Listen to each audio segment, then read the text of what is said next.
Good morning and welcome to My Carolina. I'm Amber Freeman. And I'm Trent Gilbreth. Welcome to the show. We're so glad you're here on this Thursday with Lonnie. How sweet. I love that live look cam. I'm always surprised by it. It's already a tease. You already know what's coming, so let's just jump right in. It is time, once again, for our latest animal adoption journey with Saving Grace. Molly, you are back festive as ever. You brought along a sweet little mama here. Tell us about Lonnie. Yeah, so this is Lonnie. We just love her. She was one of our mama dogs at Saving Grace. So she came from a shelter with a litter of puppies, and they were in foster care for a little bit. They've come back, and they've all been adopted. And now Lonnie is waiting to find her home. Mama remains. Yeah, so she is a really, really nice dog.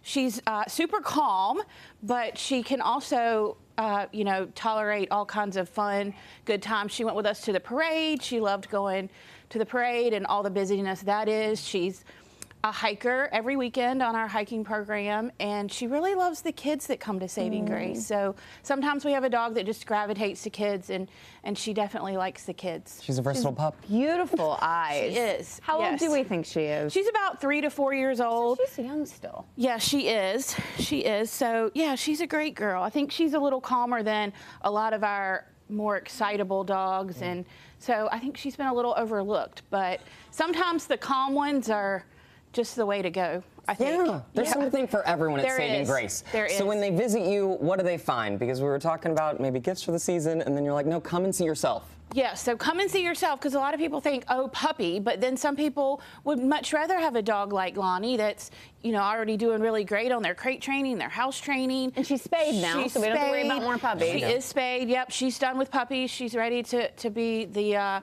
one that somebody can focus on. She's done her job.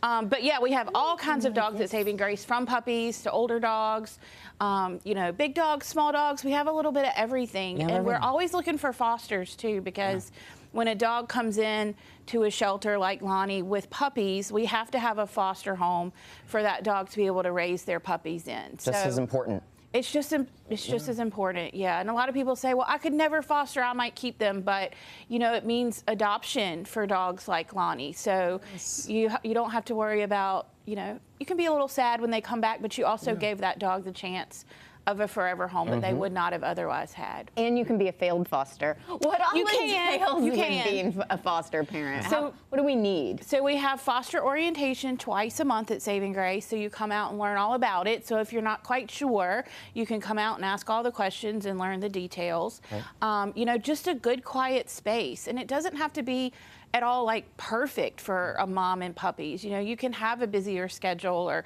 have kids, just kind of make a safe place for mom to raise those puppies. And we also have a lot of dogs that need medical care when they come to Saving Grace. So if they've had some kind of trauma or hit by a car, then just a quiet place for them to be, and not necessarily take all the work of raising puppies. So those are important too. That in-between period. Now, for those who don't want to adopt quite yet, maybe they're into fostering, but they want to volunteer.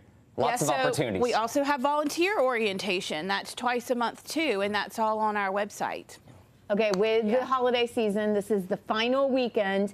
Yes. You have all kinds of really gifts in your store. We have great gifts in our store. We have a really fun store and online. And then next week for Christmas, we also have a sleepover. So during Christmas, so we have that every weekend. And then next week for the week of Christmas, you can take a dog for several days over Christmas. You were saying that was really important back at Thanksgiving. Everyone's traveling. So everyone's traveling. A lot of people, our volunteers are out traveling, our adoption. Sometimes they're really busy, sometimes they're a little slower just because all the people traveling. But having a place, to keep a dog just for a few days really helps us out, and it gives the dog a chance to, get some one-on-one time with people too. Yes. A few housekeeping tips, Molly. With the Christmas tree in people's houses and ornaments and all the things, are there any tips that you have to keep our dogs safe? Yeah, so some people, it just depends on how interested your dog is in the tree and if they're still chewing. Some people will take an exercise pen and put around the tree because it's, really, really fun to a puppy. Yeah, off limits. Who likes shiny, bright things and to chew Christmas ornaments. Yeah. So, we always encourage keeping a puppy in a crate when you can't watch it. And what about like poinsettias and some of those plants? Yeah, so I would keep those always out of dogs and cats. Keep those, steer clear. Just don't get a poinsettia. Just don't even get one if you have especially a cat that'll jump up on, get it. Dogs, you can put them sometimes like up on the mantle or somewhere they can't get, but cats are just everywhere, and it's not worth a stick.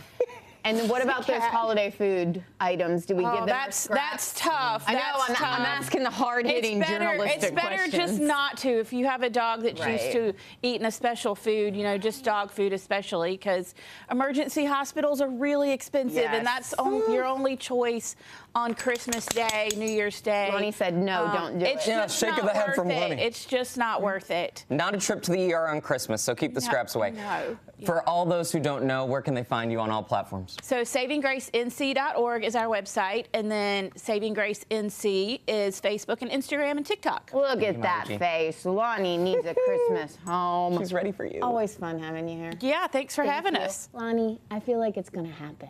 Wishes are going to come true. Christmas miracle. And thank you to Michael & Sons for sponsoring this segment. As always, we appreciate you, Molly G. An epic show is headed your... The preceding was sponsored by...